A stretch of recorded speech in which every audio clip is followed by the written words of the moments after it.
नमस्कार दोस्तों, आपका अपना प्यारा YouTube channel discovery arts classes में आप लोगों का स्वागत करते हैं। अगर इस चैनल पर नए हैं तो चैनल को लाइक, सब्सक्राइब, शेयर करना ना भूलें और बेल आइकन का घंटी जरूर दबाएं।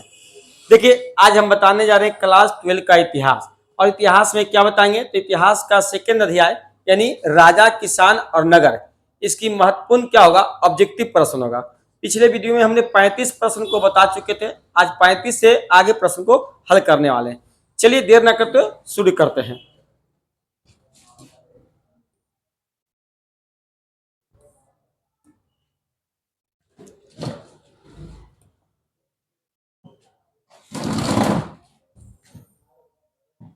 चलिए देखिए, 36वां प्रश्न क्या कर रहा है, करा कि क्या कर रहा है कि प्राचीन नालंदा विश्वविद्यालय, प्राचीन नालंदा विश्वविद्यालय के संस्थापक कौन थे। तो पहला आपका ऑप्शन दिया है अशोक, दूसरा है समुद्रगुप्त, तीसरा है स्कंदगुप्त और पूर्ण दिया कुमार गुप्त। चलिए इसका सही उत्तर क्या लगाइएगा, तो 35 का सही उत्तर क्या लगाइएगा, तो 35 का सही उत्तर होगा नालंदा विश्वविद्यालय की स्थापना कुमार गुप्त के द्वारा किया गया था। इसका सही उत्तर क्या होगा, ऑप्शन डी।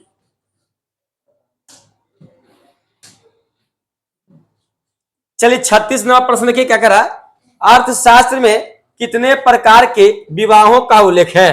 करा कि अर्थशास्त्र में कितने प्रकार के विवाहों का उल्लेख किया गया है। तो पहला दिया है 2, दूसरा है 8, तीसरा है 4, पूर्व में 10। चलिए इसका सही जो उत्तर होगा ऑप्शन क्या लगाइएगा, बी, 8 प्रकार का। कुछ जगह की अर्थशास्त्र के लेखक कौन है, तो आप क्या बताइएगा, अर्थशास्त्र के लेखक कौटिल्य है। कौन है, कौटिल्य है। इसकी पुस्तक का नाम क्या है, तो कौटिल्य की पुस्तक का नाम क्या है, अर्थशास्त्र। क्या नाम है, अर्थशास्त्र।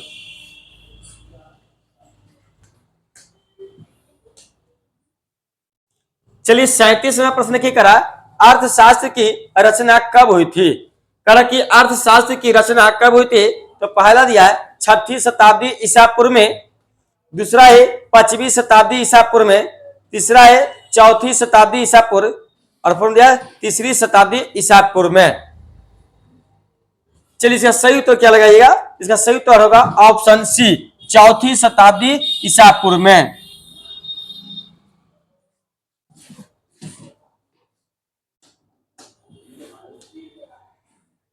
चलिए अगला देखिए कर है, नालंदा विश्वविद्यालय के छात्र थे।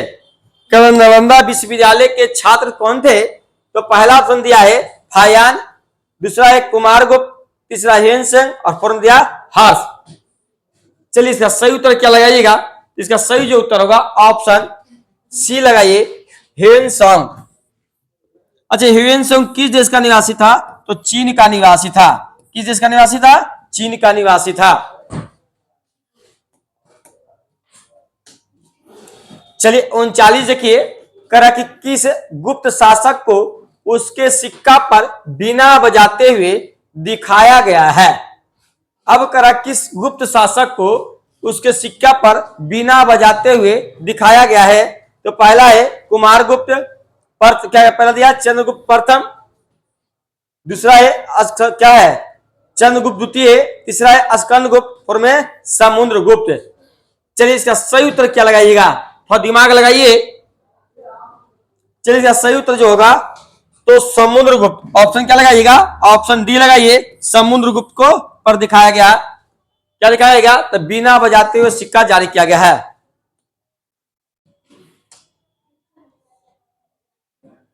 चलिए अगला देखिए करा, उत्तरी पश्चिमी भारत में प्राप्त अशोक के अभिलेख में लिपि का प्रयोग किया गया है। अब करा उत्तरी पश्चिमी भारत में प्राप्त अशोक के अभिलेख में लिपि का प्रयोग किया गया है, तो पहला दिया खरोष्टी, दूसरा है ब्राह्मी, तीसरा है अरमाइक और पूर्ण दिया इनमें से कोई नहीं। चलिए इसका सही जो उत्तर होगा ऑप्शन क्या लगाइएगा, तो खरोष्टी लिपि। ऑप्शन क्या लगाइएगा, ऑप्शन ए।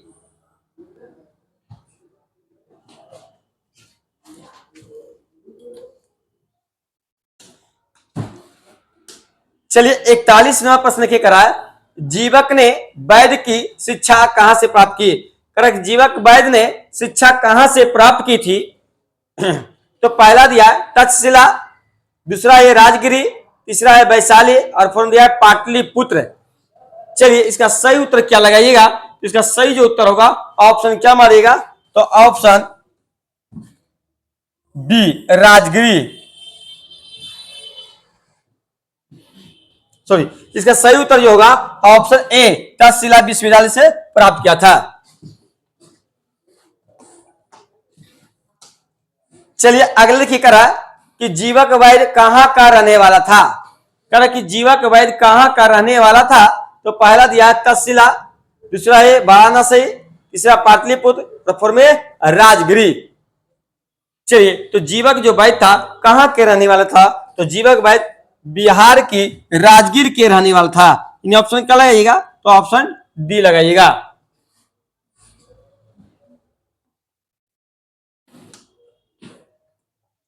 चलिए अगला देखिए जीवक की ख्याति किस रूप में थी। कि जीवक की ख्याति किस रूप में थी, तो पहला है व्यापारी के रूप में, दूसरा है प्रशासनिक अधिकारी के रूप में, तीसरा है वैद्य के रूप में और फोर्थ में बौद्ध भिक्षु के रूप में। चलिए इसका सही उत्तर क्या लगाइएगा, इसका सही उत्तर होगा ऑप्शन सी वैद्य के रूप में।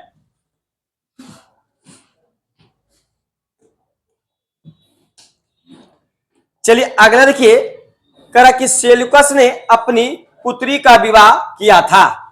अब करा कि सेल्यूकस ने अपनी पुत्री का विवाह किया था, तो पहला दिया है अशोक, दूसरा है बिंबिसार, तीसरा है चंद्रगुप्त मौर्य और फोर्थ में है कनिष्क। तो सेल्यूकस ने अपनी पुत्री का विवाह किया था चंद्रगुप्त मौर्य से किया था। इन्हें से क्या लगाइएगा सी। अब पूछेगा सेल्यूकस निकेतर की पुत्री का नाम क्या था, तो सेल्यूकस निकेतरी के पुत्री का नाम जो था हेलेना। क्या नाम था, हेलेना। क्या नाम था, हेलेना।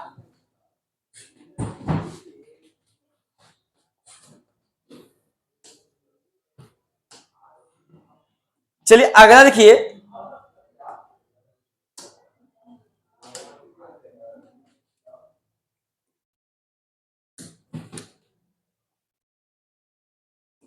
चलिए अगले देखिए करा है कि अर्थशास्त्र के लेखक है।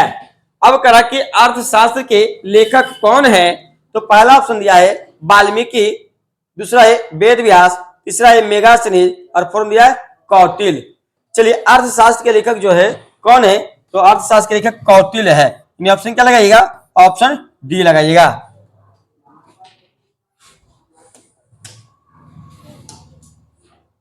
चलिए 46 देखिए करा कि वेदों की संख्या है डॉट डॉट। अब करा कि वेदों की संख्या कितनी है, तो वेदों की संख्या आप जानते हैं कि 4 है।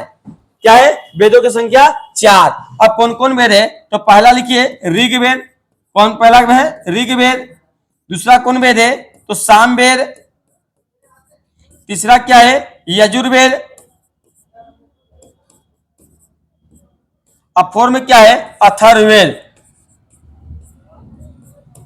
अथर्ववेद। अब यहां करा कि वेदों की संख्या कितनी है, तो वेदों की संख्या 4 है।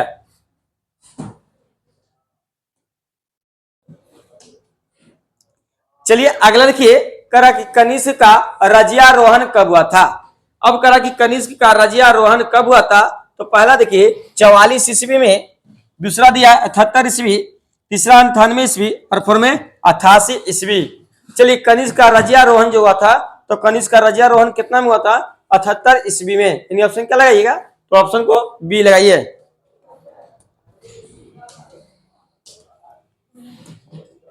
चलिए अगले देखिए क्या है कि धर्म विजय का उल्लेख अशोक के किस शिलालेख में है। अब करा धर्म विजय का उल्लेख अशोक के किस शिलालेख में है, तो पहला दिया है 11वें शिलालेख, दूसरा है 12वें शिलालेख, तीसरा है 13वें और फोर्थ में 14वें। तो धर्म विजय का पता चलता है 13वें शिलालेख से। इन 13वें शिलालेख में क्या हुआ था, तो 13वें शिलालेख में कलिंग युद्ध हुआ था। कौन युद्ध हुआ था, कलिंग युद्ध। अब कब हुआ था, तो 261 ईसा पूर्व में कलिंग युद्ध हुआ था। अब कलिंग की राजधानी पूछेगा कि कलिंग की राजधानी कहाँ है, तो कलिंग की राजधानी तोसली, लेकिन इसका नया नाम जो हो गया है ओडिशा। क्या नाम हो गया, ओडिशा।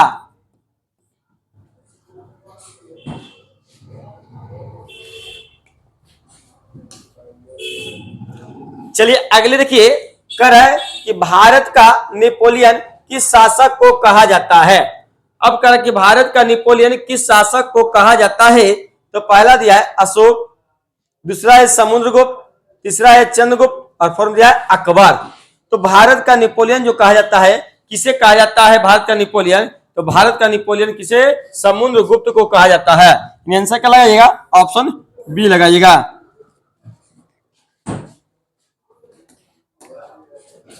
चलिए एक 50 नंबर प्रश्न देखिए क्या कह रहा है। कह रहा कि मगध की प्राचीन राजधानी थी। कह रहा कि मगध की प्राचीन राजधानी थी। तो पहला दिया है राजगिरी, दूसरा है पाटलिपुत्र, तीसरा है वैशाली और फोर्थ दिया गया। तो मगध की राजधानी जो था, मगध की राजधानी कहाँ है, तो राजगिरी है। इन ऑप्शन क्या लगाइएगा, ऑप्शन ए। अब कहते 16 महाजनपदों में सबसे शक्तिशाली साम्राज्य कौन थे या राज्य कौन था। तो मगध था। कौन था, मगध था।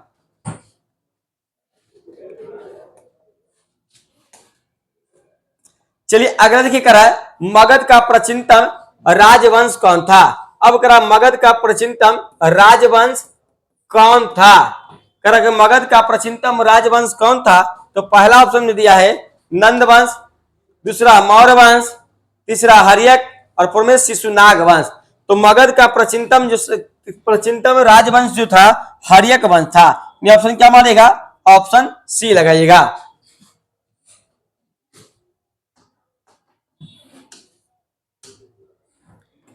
चलिए अगला देखिए कर है पाटलिपुत्र किस राजा ने सर्वप्रथम अपनी राजधानी बनाई थी। तो पाटलिपुत्र का राजधानी किसने बनाया था। तो पहला देखिए दिया है बिम्बिसार, दूसरा है अजातशत्रु, तीसरा है उदयन और फोर्थ दिया महाजनपद। चलिए देखते हैं कर बिम्बिसार जो था ना, किसका, बिम्बिसार का बेटा कौन था। अच्छा बिम्बिसार किस वंश का था। तो बिम्बिसार कौन वंश का था, हर्यक वंश का था। किस वंश का, हर्यक वंश का। बिम्बिसार का बेटा कौन था, अजातशत्रु, और अजातशत्रु का बेटा कौन था, उदयन। ठीक है, और महाजनपदों की संख्या पुनः कितना है, तो 16 है। अब यहां कहा कि पाटलिपुत्र की राजधानी किसने बनाया था। तो उदयन ने बनाया था। ऑप्शन क्या लगेगा, ऑप्शन सी।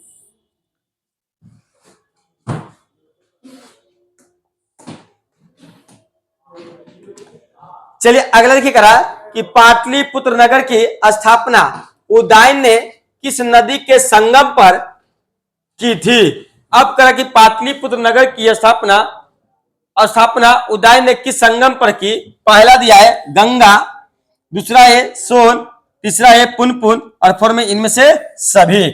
चलिए इसका सही जो उत्तर लगाइए, ऑप्शन डी लगाइए, इनमें से सभी।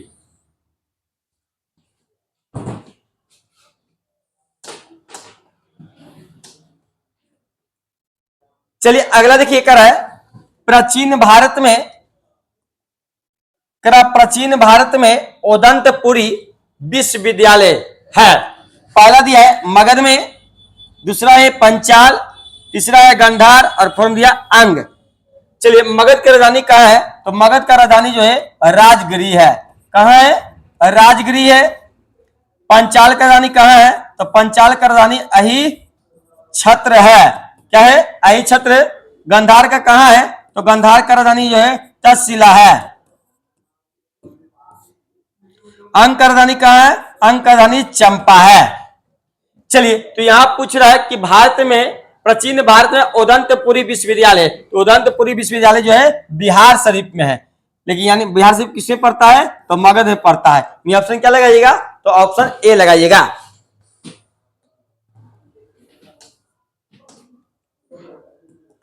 चलिए अगला देखिए करा है कि शक संवत की शुरुआत कब से मानी जाती है। करा कि शक संवत की शुरुआत कब से मानी जाती है। तो पहला दिया है 82 ईस्वी, दूसरा है 78 ईस्वी, तीसरा है 76 ईस्वी और फोर्थ दिया है 72 ईस्वी। चलिए इसका सही उत्तर क्या लगाइएगा, इसका सही जो उत्तर होगा ऑप्शन क्या मारिएगा, तो ऑप्शन बी लगाइए 78 ईस्वी।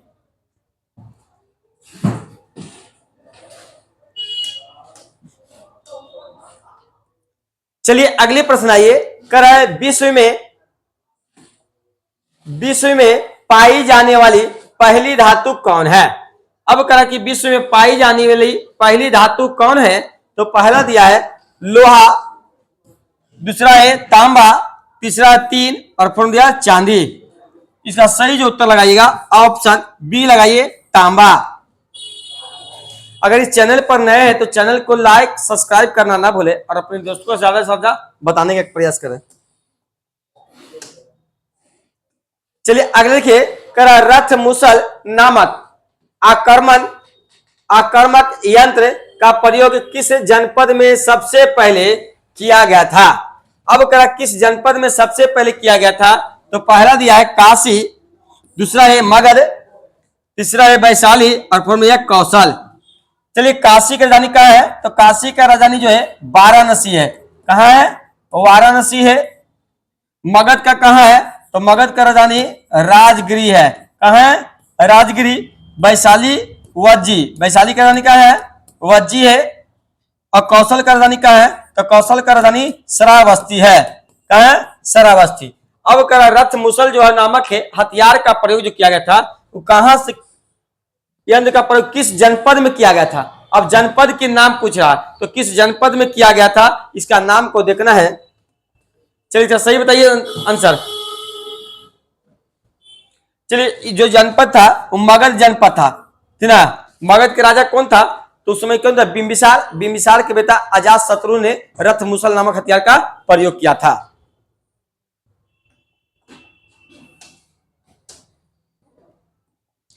चलिए अगला देखिए, अभी जस्ट इसको बता दिए।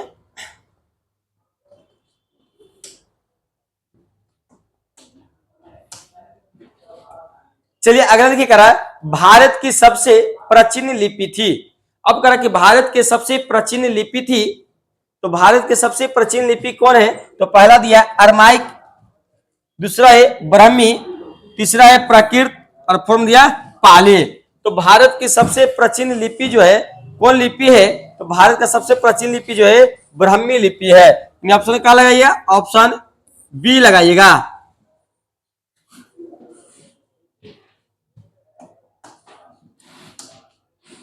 चलिए अगला ये करा अपने स्वयं के खर्चे से सुदर्शन झील की मरम्मत किसने कराई थी? अब करा सुदर्शन झील की मरम्मत किसने कराई थी? तो पहला दिया अशोक, दूसरा है कनिष्क, तीसरा है रुद्रमन और फोर्म है स्कंदगुप्त। चलिए इसका सही उत्तर क्या लगाइएगा? तो इसका सही जो उत्तर होगा ऑप्शन सी लगाइए, रुद्रदमन ने किया था।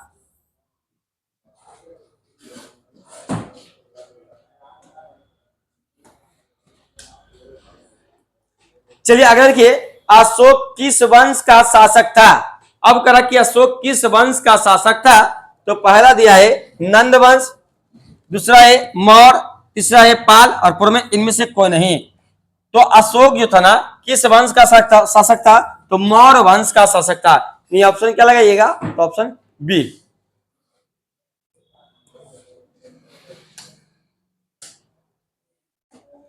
चलिए अगला देखिए करा मालविकांगनी मित्र किसकी रचना है? अब करा कि मालविकांगनी मित्र किसकी रचना है? तो पहला में दिया है कालिदास, दूसरा आपका है पतंजलि, तीसरा है कलहन और फोर्म दिया है विशाखदत्त। चलिए कालिदास का जो पुस्तक का नाम है मालविकांगनी मित्र नाम है। मालविकांगनी मित्र किसकी पुस्तक है? कालिदास। पतंजलि की पुस्तक का नाम क्या है? तो पतंजलि की पुस्तक का नाम है महाभास। क्या नाम है? महाभास। कलहन की पुस्तक का नाम क्या है? तो राजतरंगिणी।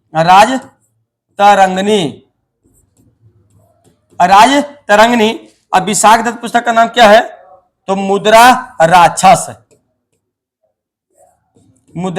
राक्षस। अब यहां पर पूछ रहा है मालविकांगनी, तो ऑप्शन क्या लगाइएगा? इसका सही उत्तर जो लगाइए ऑप्शन ए लगा दीजिए, कालिदास। चलिए अगला देखिएगा, करा कि कलिंग की लड़ाई कब लड़ी गई? अब करा कि कलिंग की लड़ाई कब लड़ी गई? तो पहला देखिएगा 261 ईसा पूर्व में दूसरा है 280 ईसा पूर्व में, तीसरा है 285 ईसा पूर्व और फोर्थ दिया 290 ईसा पूर्व में। तो कलिंग की लड़ाई जो लड़ा गया था 261 ईसा पूर्व में। ये ऑप्शन क्या लगेगा? ऑप्शन ए लगाइएगा। अब कहते कलिंग का राजधानी कहाँ है? तो कलिंग का राजधानी कहाँ मारिएगा? तो कलिंग की राजधानी तोसली है। क्या है? तोसली।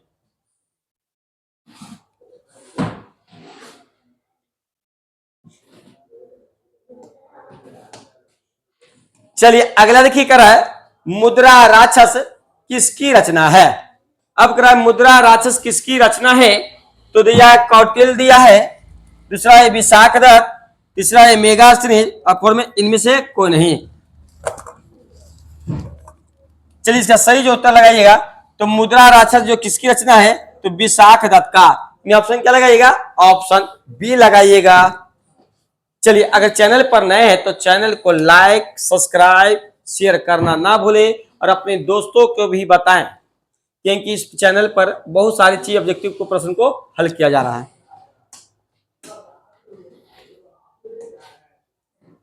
चलिए अगला देखिए करा है प्रयाग प्रशस्ति स्तंभ। करा प्रयाग प्रशस्ति स्तंभ अभिलेख किस लिपि में है। तो पहला दिया है देवनागरी, दूसरा है ब्राह्मी, तीसरा है श्रद्धा और फोर्थ में गुरुमुखी। चलिए इसका सही उत्तर क्या लगाइएगा? चलिए इसका सही जो उत्तर होगा ऑप्शन क्या लगाइएगा? ऑप्शन बी लगाइए, ब्राह्मी लिपि में।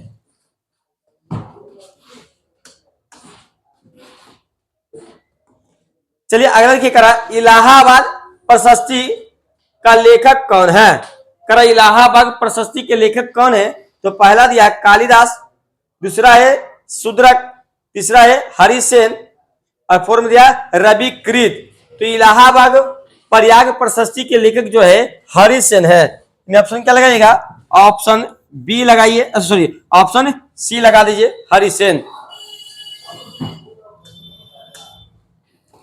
चलिए अगला देखिए कर है कि चाणक्य भारत के किस शिक्षण संस्थान में अध्ययन किया था। अब करा कि चाणक्य जो थे किस शिक्षा संस्थान में अध्ययन किया। तो पहला दिया नालंदा विश्वविद्यालय, दूसरा तक्षशिला विश्वविद्यालय, तीसरा है विक्रमशिला विश्वविद्यालय और फोर्थ में ओदंतपुरी विश्वविद्यालय। चलिए इसका उत्तर क्या लिखिएगा?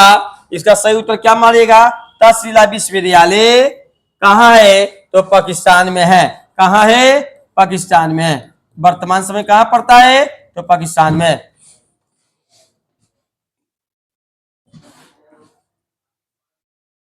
चलिए अगला देखिए करा है अशोक ने महेंद्र और संघमित्रा को धर्म प्रचार के लिए किस देश भेजा था।